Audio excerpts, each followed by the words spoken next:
बिस्मिल्लाहिर्रहमानिर्रहीम। Online class में खुश आमदीद। हमारा आज का टॉपिक है basic English.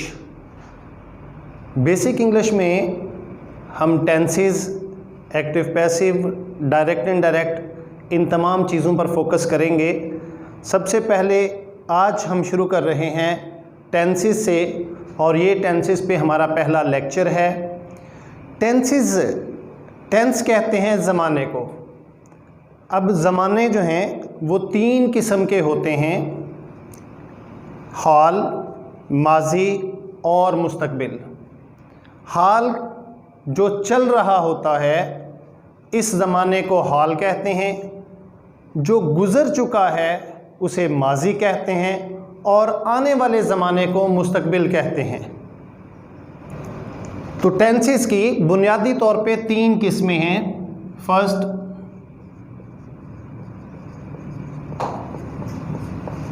Present tense, second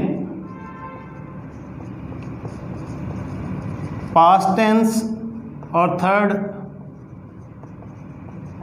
future tense. अब हर टेंस जो है उसकी फिर मज़ीद चार किस्में होती हैं। अब हर टेंस के लिए जो सब डिवीजन्स हैं इनकी,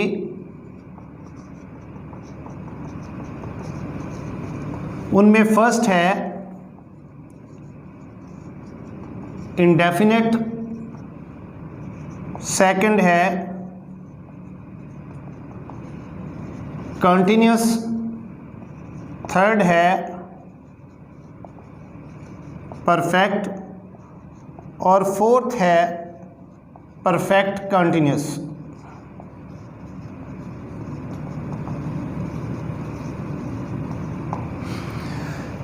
अब टेंसेस को डिस्कस करने से पहले एक बात जो सबसे ज़्यादा अहम है वो सेंटेंस की स्ट्रक्चर है।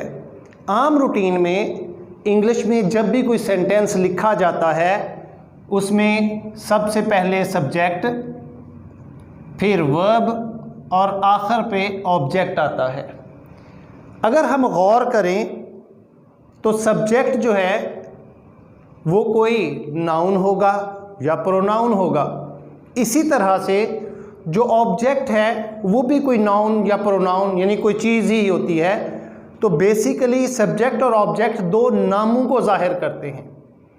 तो असल में हमारा सारा फोकस जो है वो वर्ब पे होगा, जिसने एक्शन को जाहिर करना होता है कि काम हुआ क्या। अब सबसे पहले अगर आप एक सिंपल सी मैं आपको मिसाल देता हूं कि अगर आप ये देखें, I go to school. I subject है, गो वर्ब है, और स्कूल जो है वो ऑब्जेक्ट है। अब आई भी प्रोनाउन या नाउन है और स्कूल भी नाउन है।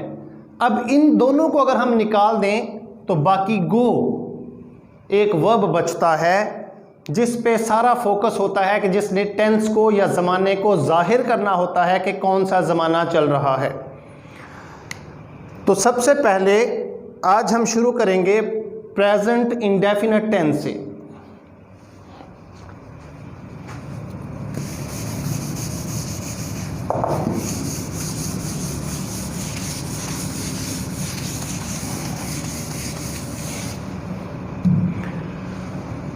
तो फर्स्ट है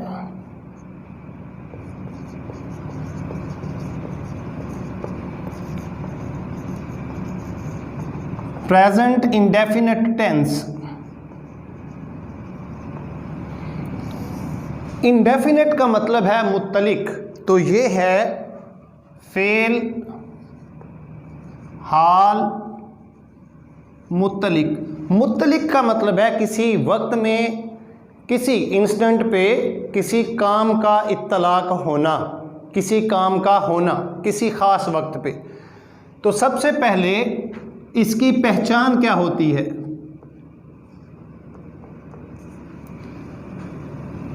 प्रेजेंट इंडेफिनिट की पहचान ये है कि इसके जो उर्दू फ़िक्रात होते हैं, उर्दू फ़िक्रे में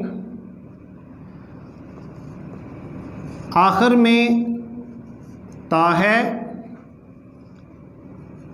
ती है, ते हैं, ता हूँ वगैरह आता है।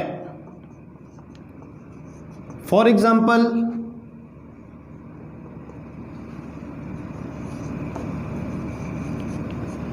मैं स्कूल जाता हूँ। अली अपना सबक याद करता है।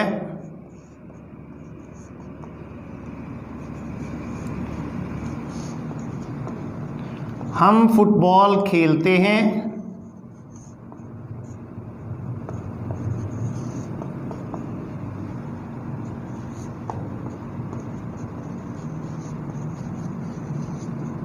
चपरासी घंटी बजाता है।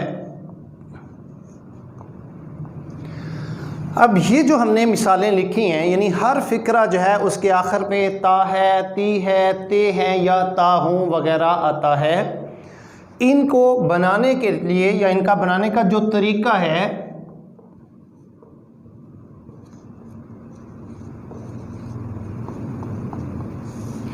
स्ट्रक्चर इसकी इस तरह से होती है कि सबसे पहले सब्जेक्ट, फिर first form of real verb और लास्ट में ऑब्जेक्ट आता है। अब इसमें एक चीज़ नोट करने वाली है कि अगर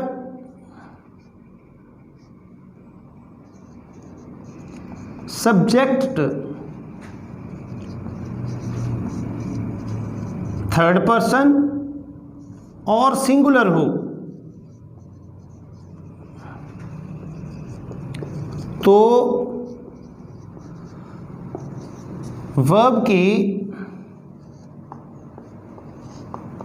पहली फॉर्म के साथ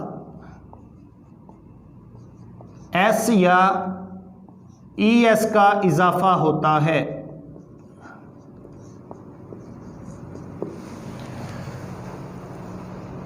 अब हम इसको बनाते हैं, टेंस ट्रांसलेट करते हैं। अब पहली एग्जांपल लिखी है, मैं स्कूल जाता हूं। तो हमने स्ट्रक्चर जैसे मैंने आपको बताई है, अब सब्जेक्ट, सबसे पहले हमने सब्जेक्ट को ट्रांसलेट करना है, उसके बाद हमने वर्ब को ट्रांसलेट करना है और लास्ट में ऑब्जेक्ट को। अब ये जो एग्जांपल मैंने लिखी है, मैं स्कूल जाता हूँ, इसमें मैं जो है वो सब्जेक्ट है, स्कूल जो है वो ऑब्जेक्ट है और जाता हूँ जो है वो वर्ब है। तो इसका मतलब है कि हम सबसे पहले मैं, फिर जाता हूँ, फिर स्कूल, इस तरह से इसको हम ट्रांसलेट करेंगे। उर्दू के लिहाज से इंग्लिश में जो स्ट्रक्चर है वो थोड़ी सी मुख्तलिफ होती है, तो उसी लिहाज से हमने इसको ट्रांसलेट करना है। तो मैं आई जाता हूँ, गो, कहाँ जाता हूँ? स्कूल की तरफ, तो टू स्कूल, तो आई गो टू स्कूल। अली अपना सबक याद करता है, अली लर्न, याद करने की इंग्लिश है लर्न। तो चूंकि अली जो है वो थर्ड पर्सन सिंगुलर है तो हम लर्न के साथ एस का इजाफा कर देंगे। तो अली लर्न्स अपना सबक, तो his lesson, Ali learns his lesson. हम फुटबॉल खेलते हैं, तो हम वी, खेलने की इंग्लिश होती है प्ले, तो वी प्ले फुटबॉल, हम फुटबॉल खेलते हैं। चपरासी घंटी बजाता है, तो चपरासी द पियन, बजाने के लिए इंग्लिश इस्तेमाल करते हैं हम रिंग। तो चूंकि पियन जो है वो थर्ड पर्सन सिंगुलर है तो हम उसके लिए एस का इजाफा कर देंगे, the peon rings the bell.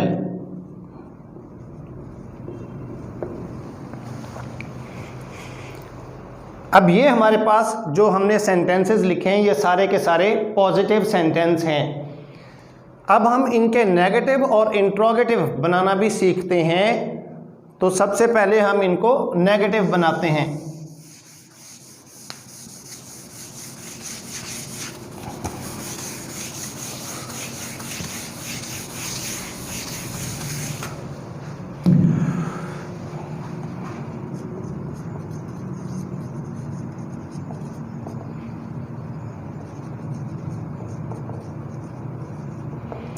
तो नेगेटिव सेंटेंसेस में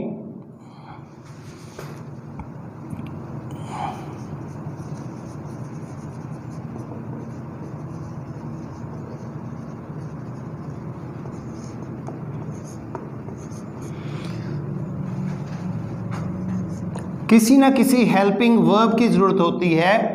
तो नेगेटिव सेंटेंस बनाने के लिए हेल्पिंग वर्ब डू या डज इस्तेमाल होता है।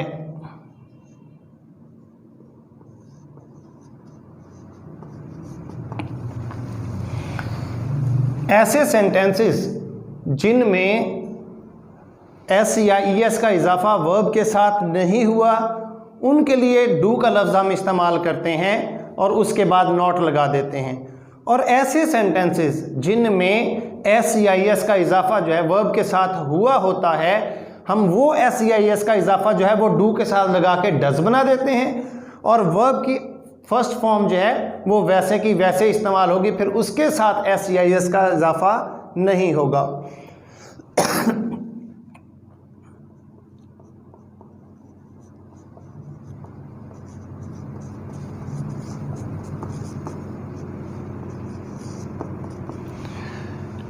For example I go to school, तो I do not go to school.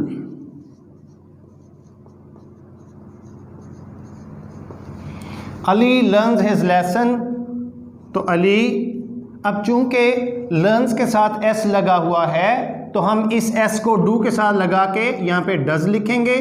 तो Ali does not learn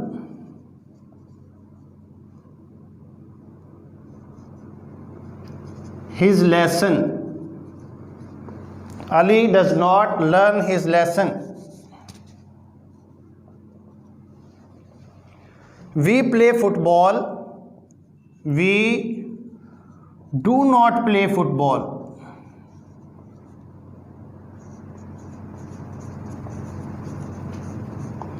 The peon rings the bell. The peon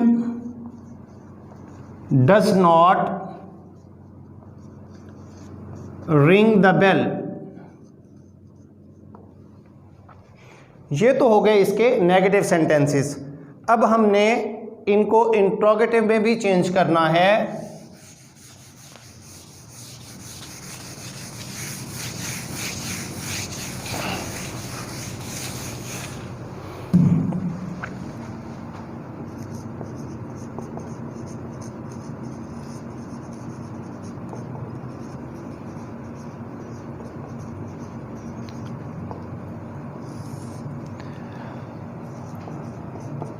interrogative sentences के लिए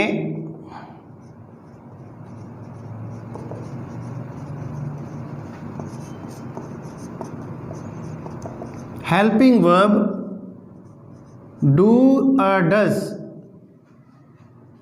को फिक्रे के शुरू में लिख देते हैं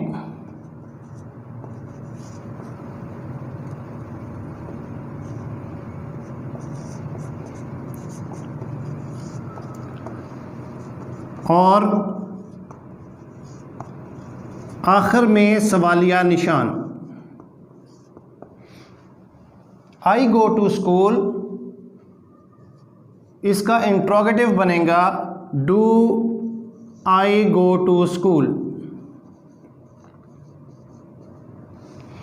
Ali learns his lesson, does Ali learn his lesson. अब वो एस जो लर्न्स के साथ लगा हुआ था वो डू के साथ लग के डज बना देगा। इसी तरह से वी प्ले फुटबॉल, तो डू वी प्ले फुटबॉल।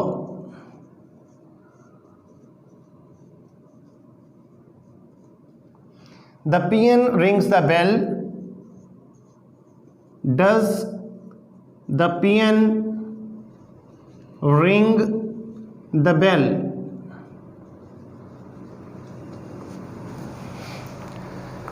तो ये हमारा है आज का प्रेजेंट इंडेफिनिट टेंस का पहला लेक्चर। तो इंशाल्लाह अब ये सिलसिला आगे चलेगा। नेक्स्ट लेक्चर में हम आपको बताएंगे प्रेजेंट कंटिन्यूस टेंस के बारे में।